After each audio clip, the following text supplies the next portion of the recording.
बहुत ऐसे व्यूअर जो कभी अपना फाइनेंस नहीं कराए, कुछ भी फाइनेंस नहीं कराए हैं, उनका सिविल स्कोर नहीं होता है, तो उनके लिए मिल सकता है कि नहीं? तो आप मिनिमम डाउन पेमेंट कितने कर सकते हैं? तो एक राउंड फिगर मैं लेके चलता हूँ। मान लीजिए मेरा बजट है 50,000, मैंने 50,000 जमा किया, तो उसका थोड़ा EMI कैलकुलेट करके बता दीजिए 1 साल 2 साल। Hey guys, welcome back to the channel. आज ये वीडियो होने वाला फाइनेंस के ऊपर। इसका डिटेल रिव्यू अगर जानना है तो ऑलरेडी मैंने अपने चैनल पर बना रखा है डिटेल रिव्यू, वो देखना है तो वो देखना है ना, क्योंकि आज मैं बात करने वाला इस वीडियो में फाइनेंस के ऊपर। हमारे साथ है मिंटू भाई, जो कि इस बारे में बताएंगे फाइनेंस के बारे में जो नई वाली है क्या क्या चेंजेस हैं। लाइक इसमें आपको जो चेंजेस हैं, LED जो इंडिकेटर्स है इसकी प्लेसमेंट चेंज हुई है। पहले वाली मैं क्लिप लगाता रहूँगा क्या क्या चेंजेस है। नीचे जो काउल पहले आता था वो अभी नहीं आ रहा है, एंड पावर वगैरह सारा सेम है, चेचिस उसमें आपको सेम मिल रहा है। एंड इसमें बड़ी जो अपडेट है TFT डिस्प्ले एंड जो स्विच गियर्स है वो चेंजेस हो गए हैं। तो ये सारे मैंने डिस्कस करा है अपने पहले वाले वीडियो में, तो एक बार वीडियो देख लेना, डिटेल में आपको पता चला। और मैंने NS200 के साथ भी इसे कंपेरिजन में करा है। सो हेलो भाई साहब, क्या हाल चाल?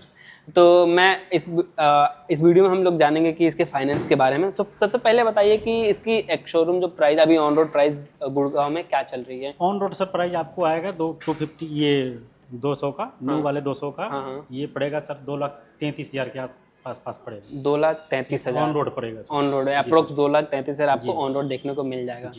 जी। तो मतलब ये अभी तक सेगमेंट 200 में कितनी बिकी आपके पास है? अभी सर ये बुकिंग पे ही सर आ रही है। अभी बुकिंग पे आ रही है। बुकिंग चालू है। और कितना दिन का बुकिंग होता है लगभग? ये बुकिंग अभी तो चालू है, और जैसे बुकिंग अगर कोई कर रहे हैं हाँ। तो उनको हम धनतेरस पे बाइक दे सकते हैं। अच्छा, धनतेरस पे। तो मतलब अप्रोक्स कितने दिन का बुकिंग हो सकता है? अगर कोई कस्टमर तुरंत लेना चाहे तो उसको नहीं मिल सकता? तुरंत नहीं दे सकते। हाँ, बुकिंग होता है जी 1 सर, महीना, बुकिंग चालू फिर है। 15 दिन 20 दिन होता है बुकिंग। बिल्कुल। एंड इसके साथ कोई एक्सेसरीज भी आते हैं क्या? एक्सेसरीज कोई नहीं आती सर, ये कस्टम आफ्टर मार्केट ही लेने के लिए। आफ्टर मार्केट लोग आते हैं, ठीक है। तो हम बढ़ते हैं। लाइक हमारे व्यूअर्स के मन में ये होता है कि मिनिमम, बहुत लोगों की कम सैलरी होती है, जॉब करते हैं, तो मान लीजिए कितनी मिनिमम जॉब रिक्वायरमेंट है इस बाइक के लिए? इसके लिए सर सैलरी कम से कम 20,000 चाहिए। कम से कम 20 से 25,000। 20 से 25,000 चाहिए। हाँ, ओके। एंड और बहुत ऐसे व्यूअर जो कभी अपना फाइनेंस नहीं कराए, कुछ भी फाइनेंस नहीं कराए हैं, उनका सिविल स्कोर नहीं होता है, तो उनके लिए मिल सकता है कि नहीं? उनके लिए भी मिल सकता है। उनके लिए भी मिल सकता है। डाउन पेमेंट ज़्यादा जाएगा। अच्छा, डाउन पेमेंट ज़्यादा जाएगा जो कभी भी बाइक नहीं लिए, जो कभी भी बाइक नहीं ली, कोई भी अगर जैसे कोई मोबाइल वगैरह कोई भी फाइनेंस अगर नहीं करवाए हैं, अच्छा, तो उनके लिए डाउन पेमेंट ज़्यादा जाएगा। हाँ, उनके लिए ज़्यादा लगेगा। बट अगर आपका ऑलरेडी सिविल स्कोर बना हुआ है तो आप मिनिमम डाउन पेमेंट कितने कर सकते हैं? जिनका डाउन पेमेंट आपको 40,000 पे जाएगी। मिनिमम डाउन पेमेंट 40,000, अगर आपका सिविल स्कोर ठीक ठाक है तो।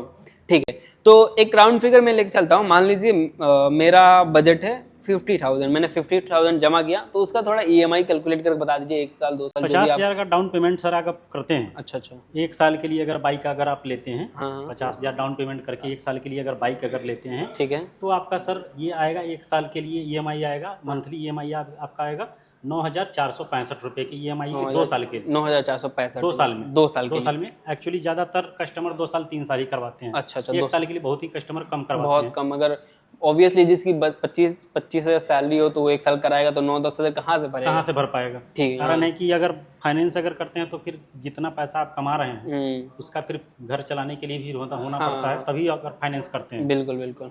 तो 2 साल, जैसे मैं 2 साल पे और 3 साल पे बता रहा हूँ। हाँ, 2 साल का अगर करवाते हैं EMI तो 9,465 रुपये की EMI आएगी, 50,000 डाउन पेमेंट पे। ठीक है, जिसकी आपको ROI आएगी 8.85 ROI, रेट ऑफ इंटरेस्ट।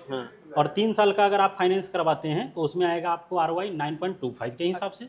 3 साल के, जिसकी EMI आपको आएगी 6,848 रुपये। 3 साल के लिए 50,000 down payment. 50,000 down payment. Okay. और अगर 1 लाख के डाउन पेमेंट पे अगर आप करना चाहते हैं, ठीक है, तो आपको 2 साल के लिए आपको ये जो मैंने बताया ये ROI रेट ऑफ इंटरेस्ट वही लगेगा, जिसमें आपको EMI आ जाएगी 7,012 रुपये की EMI आ जाएगी 2 साल के लिए। और 3 साल का अगर करते हैं तो 5,074 रुपये की EMI आ जाएगी। 5,074 रुपये 3 साल के लिए। 1,000 डाउन पेमेंट करते हो, 1 लाख डाउन पेमेंट करते हैं, 1 लाख डाउन पेमेंट करते हो तो राइट।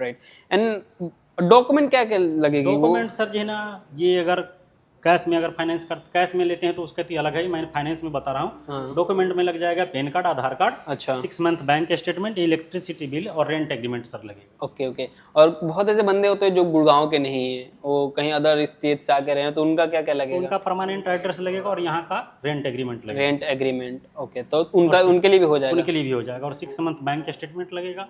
6 मंथ बैंक स्टेटमेंट लगेगा। अगर 6 मंथ बैंक स्टेटमेंट अगर नहीं है किसी को, अगर कैश पेमेंट अगर हो रहा है तो सैलरी स्लिप जैसे बैंक में अगर आप रख रहे हैं, अच्छा अच्छा, तो सैलरी का बैंक स्टेटमेंट तो आप दे सकते हैं। हाँ हाँ। और अगर मान लीजिए अगर बैंक स्टेटमेंट अगर नहीं दे रहे हैं तो सैलरी स्लिप भी दे सकते हैं, उसके लिए भी काम चल जाएगा। सैलरी स्लिप दे सकते हैं, उससे काम चल जाएगा। ऑल राइट, ठीक है। सो बहुत बहुत शुक्रिया, मिंटू भाई ने बहुत अच्छे से समझाया।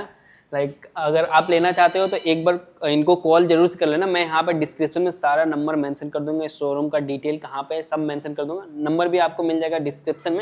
एक बार प्लीज़ कॉल जरूर से करना ज़्यादा क्लियरिफिकेशन के लिए। आप 1-to-1 बात भी कर सकते हो सेल्समैन से। सो ये वीडियो कैसा लगा एक बार कमेंट करके जरूर से बताना। मिलते हैं किसी नेक्स्ट वीडियो में। Till then bye bye.